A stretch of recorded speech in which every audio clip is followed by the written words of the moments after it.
What's going on, guys? Matt from the Trojan Brotherhood, back with the second part of this two-part series today. And of course, we're going to be looking at the defense in today's video. Now, when you have as bad of a defense as we had in 2022 and in 2023, I think it takes more than 1 year to rebuild. You don't go from the two worst defenses in USC football history to a top 10 defense in the very next year. So it takes more than 1 year. And I believe that last year was the first year of this two-part rebuild, which was focusing on the coaching staff, getting a brand new coordinator in Deontay Lynn, who of course did a spectacular job, and then hiring the staff around him. And that obviously worked out marvelously. But as much of an improvement as we did make, I think the team lacked the upper echelon talent that the playoff teams have. And so part two of this rebuild is to get that elite talent, which in high school recruiting, they've done tremendously. But as of right now, those are still high schoolers. They can't help this 2025 USC football team. So we have to see if the transfer acquisitions were enough to turn this team from an average defense to a good or even an elite one. And so this is our starting defensive unit, according to me anyway. At rush end, you have Cameron Fountain. You could have Shelby in there as well, but I think, in my opinion, Fountain's a little bit better. And then nose tackle, you have Silver. Same thing can be said. Big Jaw's going to get some reps as well. Devin Tompkins is my starting defensive tackle. I'm really, really high on Devin Tompkins. I think he's going to have an amazing year for USC. And then, of course, defensive end, you have Anthony Lucas, who had a tremendous year last year, then got injured. Hoping he bounces back from the injury, and I think he'll be really, really good. Moving on to the linebackers, this isn't even a question because of that lack of linebacker depth, which, of course, we'll get into later. But Eric Gentry, Desmond Stevens are your two starting linebackers, which I'm really excited about. The secondary, the safeties, I don't think there's a question. Bishop Fitzgerald, Kamari Ramsey, who is going to be an NFL guy. Cornerback is the one that's kind of up for question, especially with the Prophet Brown injury. But my two deep are DJ Harvey and Chasen Johnson. Those are my two starting corners. And at nickelback, I personally have Marcellus Williams. I'll get into the reasoning later in the video, but just to keep it brief, I think he has every skill set to be a successful nickelback.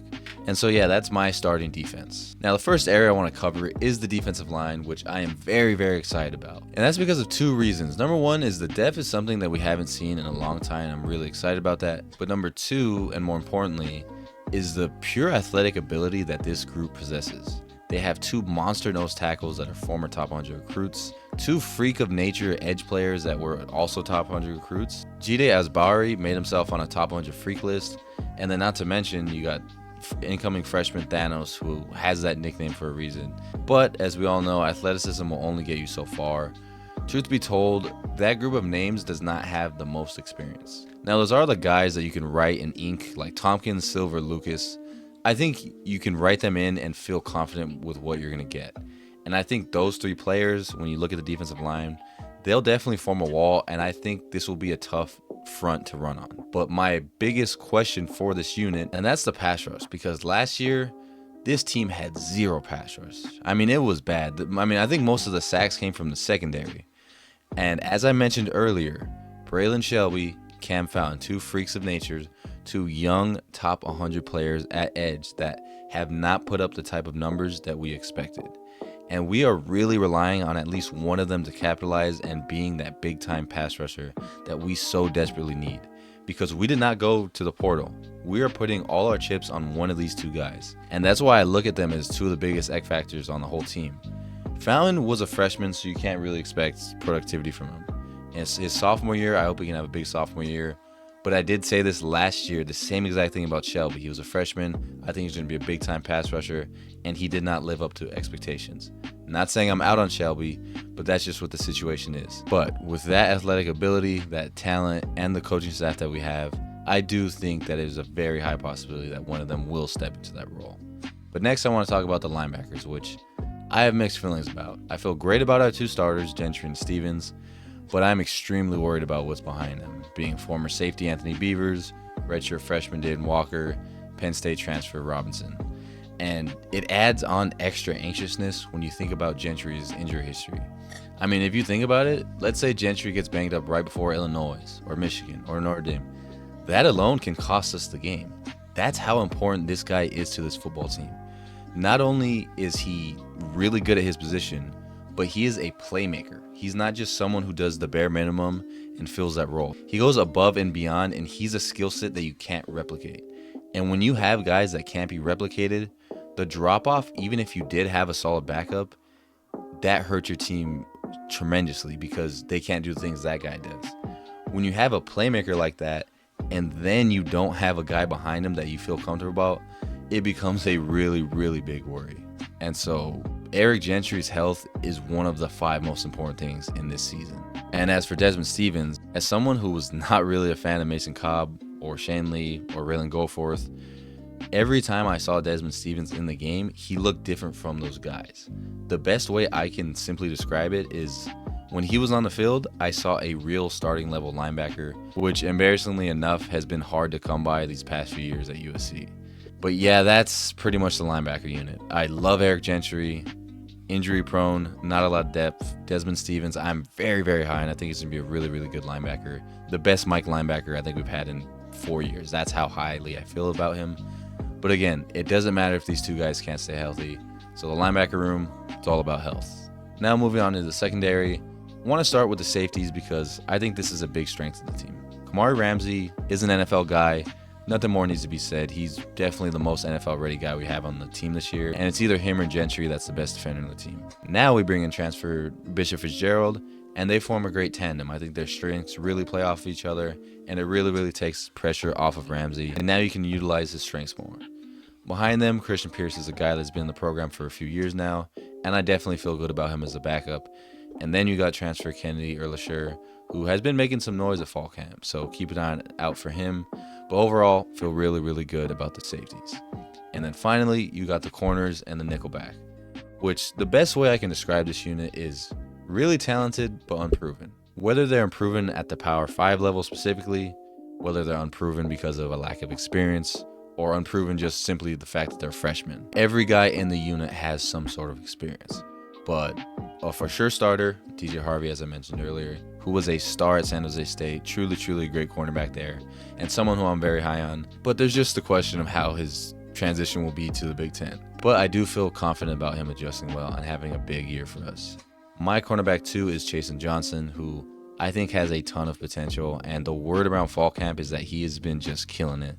And I wouldn't doubt it. This kid has all the tools to be a great cornerback in this league. And my take on the Carlos Nicholson situation is we saw him last year, just in my opinion, not a starting caliber cornerback for a playoff team, which is what we are going for. And so if Chasen Johnson can't beat out DeCarlos Nicholson, then I think we have a problem at corner because DeCarlos Nicholson isn't someone you want in your 2 deep at corner. And I don't think that'll be a problem. I do think Chasen Johnson will be the starting corner. And as for Nicholson's role, I think he's a great backup. Again, I don't think he's a terrible player. I just think if we want to be at the level of the top 12 to 15 team in college football, I don't think DeCarlos Nicholson is the kind of guy you have as your second corner. But as a backup, absolutely, I think he'll have a big role on the team. And then you can't forget the young guys like Braylon Conley, Isaiah Rubin, 2 guys I hope get to see a field a little because I think they have bright futures. But it's going to be mostly those 3 guys rotating. And for the nickel position, I actually had to adjust this video because of the Prophet Brown injury, which obviously sucks, and prayers up for him. And thankfully he won't miss the whole season. But the whole point of this video is the starters for game 1, and of course Brown won't be a part of that. And so the names to replace him, freshman Alex Graham has surfaced as a popular name and candidate for that role, but if it were up to me, I think Marcellus Williams would be a great nickelback. He's a great tackler, has great instincts, and obviously with him being a top 100 quarterback, he is great in coverage. I think it'll be a lot asking of a freshman, a true freshman, to be a day 1 starter, and as good as I think Graham is, I think you got a second-year guy in Williams that is more than capable of that role. You also never know, maybe DJ Harvey slides into that role. DeCarlos Nicholson I don't think will be a good nickelback, so I think it'll be one of those 3 guys. And frankly, I don't really have a problem either way. Like I said, I'm really high on Alex Graham. I just think it'd be better for someone who's been in the program like Marcellus Williams. But that's going to wrap up the secondary, which overall I feel pretty solid about.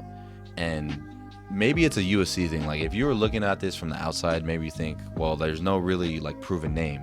But I think we kind of know these guys and we see the potential in them. And as long as they can live up to that potential, I think this is definitely a solid unit. There are question marks, but if you look at the question marks and identify them, it's will DJ Harvey translate to the Big Ten? I think that'll happen. Will Chasen Johnson live up to the potential and prove himself as a corner? I think that'll happen. And can Marcellus Williams, a former top 100 player, live up to that expectations and fill in that nickelback role? Yet again, I think that'll happen. But overall, I think this is the second best unit we have. I think it goes D-line number 1, the secondary number 2, and then third will be the linebackers just because of that lack of depth. But overall, this defense as a whole, I think this is by far the best defense we've had in a while, which obviously doesn't say much, but it still is a good feeling. My prediction is that the floor of this defense is an average one, but with the potential to be elite if a few things go right, such as the linebackers staying healthy, one of Shelby or Cam becoming a dude and helping that pass rush, and those questions at cornerback being answered of DJ Harvey translating, Chase and Johnson living up to potential. So I'm definitely feeling pretty optimistic about this defense for sure. And that's all I got for this video. Thank you guys so much for watching. I'm going to have about 3 to 4 more videos leading up to the season. And for the season, I'm going to have a preview for every single week, a recap for every single week, and then a film breakdown of the games. I'm actually going to have also a film breakdown on Eric Gentry and how much of a playmaker he is. I'm working on that. That should be up this week, as well as another video talking about the storylines. So I'm going to have about 3 to 4 videos before the season, get my preview, and then once the season starts, we'll really be rolling with the previews, recaps, and breakdowns like I mentioned. But thank you all so much for watching this video. Make sure to like and subscribe if you enjoyed, and fight on.